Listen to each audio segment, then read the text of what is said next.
Yeah, I agree with you. That's an Mm. interesting perspective. Yeah. I remember dreaming with my friends of making Yu-Gi-Oh and Beyblade and all of these other things into a career. And when you're a kid, you can't really conceptualize what it would look like. But for a You're just lot like, of us, I'm just gonna do it. Like that's when you're a kid. Yeah. I want to be a Pokemon master. I want to win a Beyblade championship. And the thing is, now those are real things. Like you have people who play games for a living. You have Yeah. people who talk about anime for a living. They cosplay for a living. I never thought it would have gotten to that point, but I'm happy that as I've gotten older and also as I've gotten smarter, I don't make money off of my hobby, but I do get a sense of enjoyment and fulfillment that is different from what I had as a child, but is something I value so much more as an adult. And if the world hadn't changed to what it is today, I don't think we would have been able to ever do that.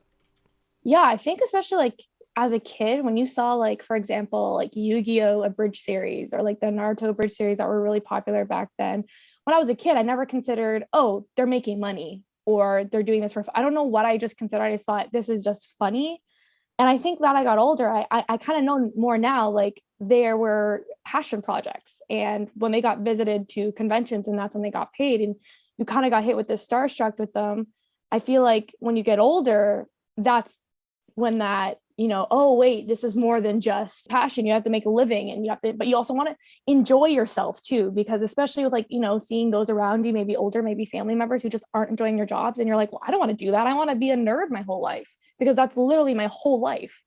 Same Mm-hmm. with me. Like I remember seeing a lot of the AniTubers that are big today back when they were getting those, 20,000, 50,000. They finally hit 1 million views. And then hearing about them going to conventions.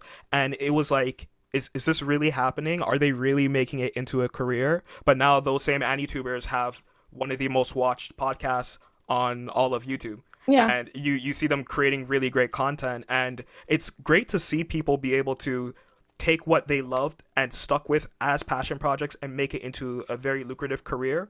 But I really do wonder, like, will this continue?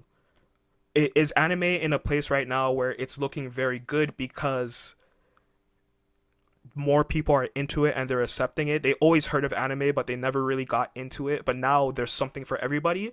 Or is this just kind of like how comic books were in the late 2000s when you had Iron Man, when you had Spider-Man, when you had the Batman, Christopher Nolan movies? It was a more humanistic approach to it, and now everyone had an excuse to go watch the new Batman, and then everyone had an excuse to watch the Avengers movie, and then all of a sudden you were buying Avengers merch and you were super into comic books. I think anime is going through something similar like that, and the influencers are a big part of the reason why it's gotten to that point. What I find interesting, like now that you mention it, like with like MCU and like all that stuff in comic books as a kid and how popular it is, like for example, Disney basically owns everything and how much money it makes. I find the difference with that versus like anime, which is like just singular to like Japan, for example, is like when it comes to like Disney, you don't have like Disney influencers. I feel like there's that different side when it comes to anime where you have like YouTubers, like that is so different than this.